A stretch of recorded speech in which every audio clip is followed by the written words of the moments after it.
about the journey, but let's talk about the shoe. So we knew we wanted to make a made in Kenyan running shoe. Hadn't been done before. Yeah. So first thing we did is just figure out who makes shoes in Kenya.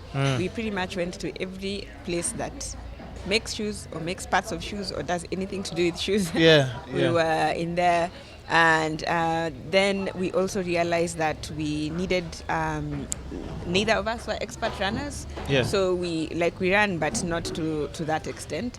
So we basically did a massive survey in terms of just data collection from in Iten, in Kaptagat, in LD, in, just asking athletes, if you were to have the perfect shoe, what would it look like? Nice. And then that also kind of just dispels. They're like, no, there's no perfect shoe. There are many shoes because you have different runs. So that also kind of, you see how you go with an assumption and then you kind of... And they start telling you, that's your feedback. Yeah. And you're at the home ground. These people's opinion really matters. Exactly. It's not like Nike sending them shoes. Wear this for brand placement or, an endorsement. Yeah. You're actually asking people from your hometown. Exactly. And it's just kind of, they're like, I want to feel like I'm not wearing shoes, which is why we make our shoes very light. They're super lightweight. Yeah. I've actually noticed very light because I want to fly. I want to forget I have shoes on. And they gave us all this amazing feedback, and we just use that feedback to distill it into how would a shoe look like.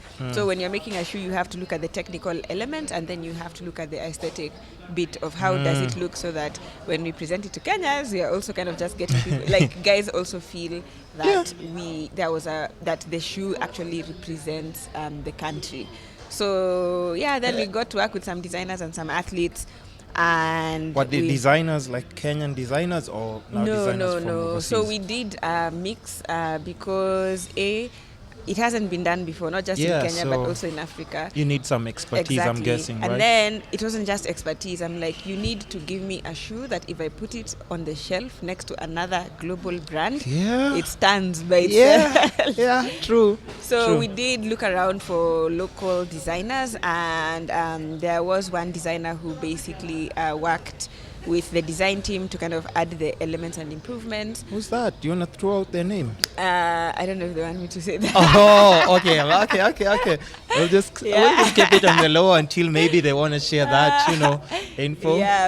So, and that's also the whole element of Enda, is that we want to make more of the shoe in Kenya. So basically saying, okay, there's a skills gap. How do we get the people who are kind of really skilled at this to come here and impart those skills to guys so that they're also able to produce these shoes. So pretty much the team was we are here in Kenya. There are designers in the US. There's a team in China. So it's pretty much But as I said, the internet, guys. I'm going to overemphasize. The internet is your friend. You can find anything. It's so crazy because I'm just trying to figure out. You see, all these people that you've involved in your project. And I just, even for me, I'm an internet person. I'm a strong believer in just finding information on the internet. But I still can't wrap my head around how you put all this together.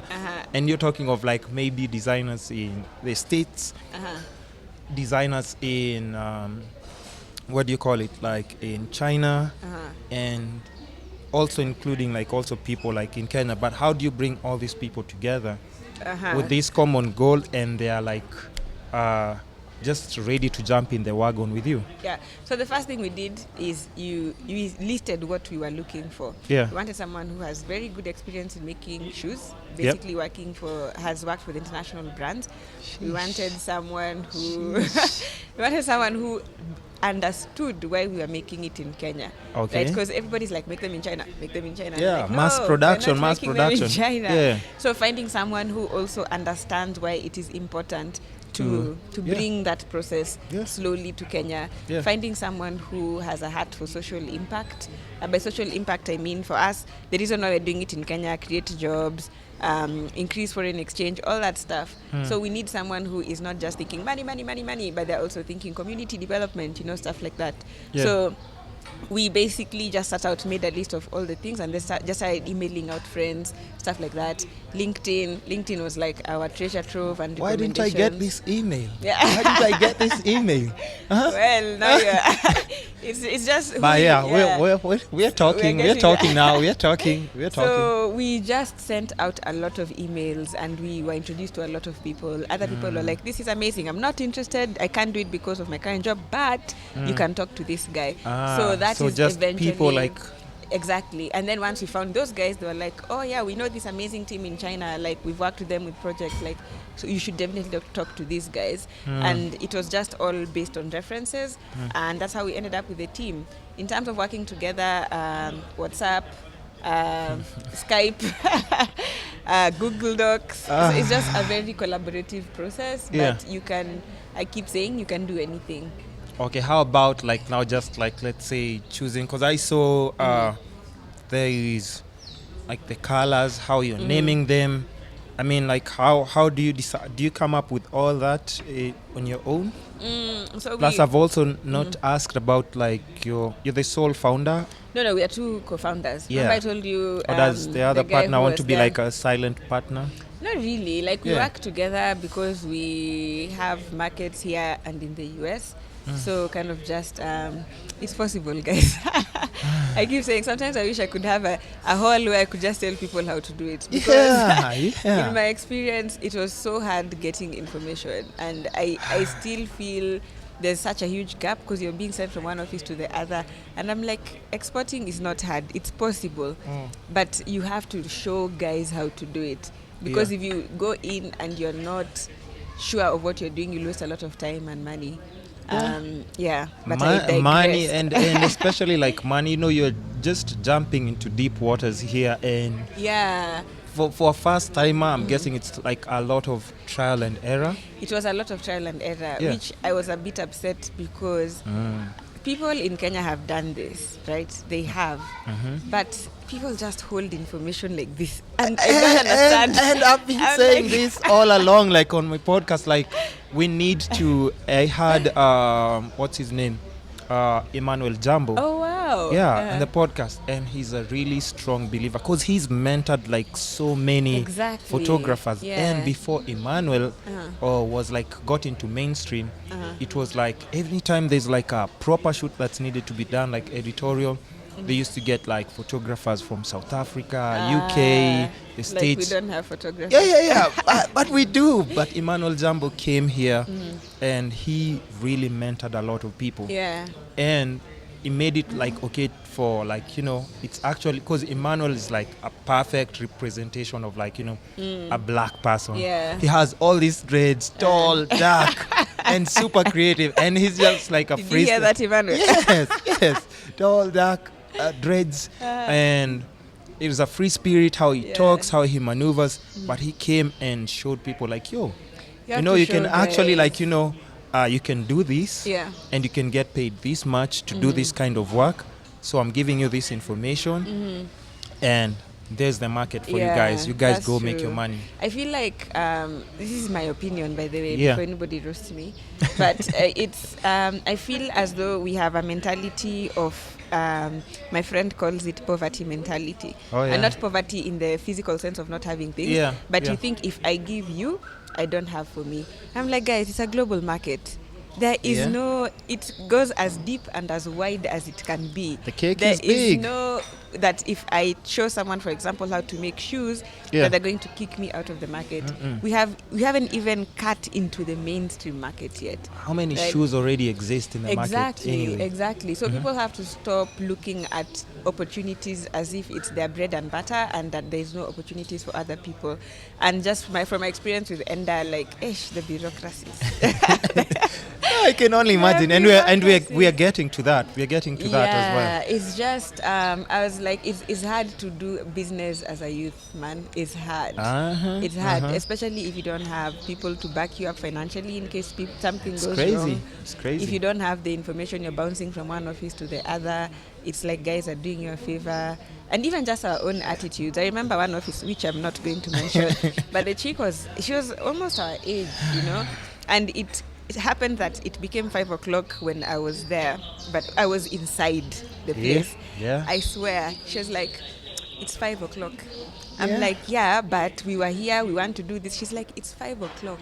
As in, amefunga kazi.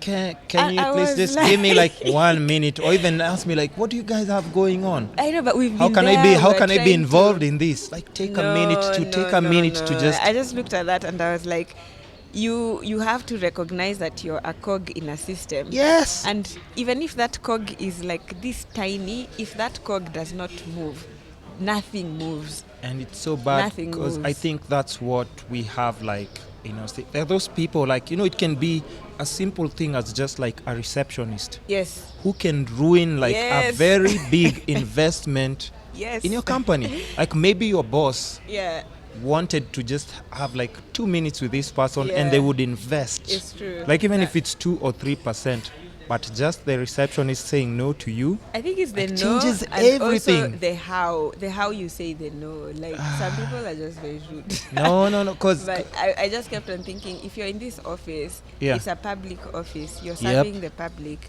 it's 5. Surely you can spare us 2 minutes till But- 5:02. But listen, we all know about government offices. No, have I you gone refuse. to like the I post refuse. office at 5? Even sending like just a letter, you get there 5.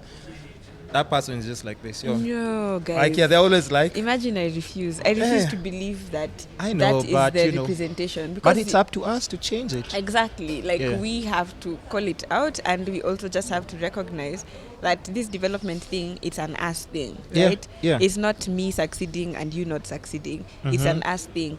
My child may be employed by your business, right? True.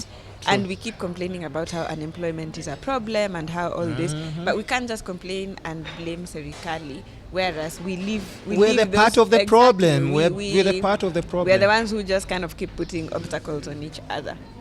It's unfortunate, but hopefully we just. No, we will.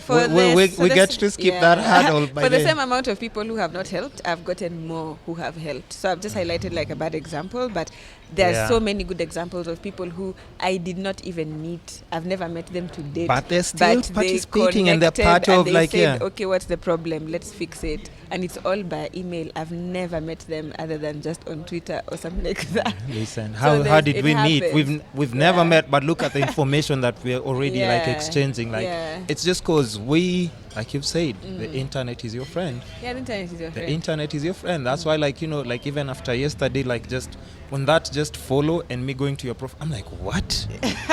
What? I'm like, yo, we have to do this because like you gave me an option. You told me like, in the next like 2 weeks I'll be busy. I'm like, yo, Yeah. can we do this tomorrow? Why don't we do it? Like, because I was like, let's do this And I told you ASAP. let's do tomorrow because I Yeah. have 24 hours. I don't know if I'm gonna be here next week. So Exactly. if I can do this today, let's do it. And today. even for me, I'm always thinking like that because like if I'm like, yo, this person is going to be busy. You have your own things to do. Yeah. So if I have like that collective, like just free time and we can sit down and talk about this, make an episode, why not? Yeah. Why not? I Okay. think that's the question to Oh, yeah. everybody. Why not? Why not?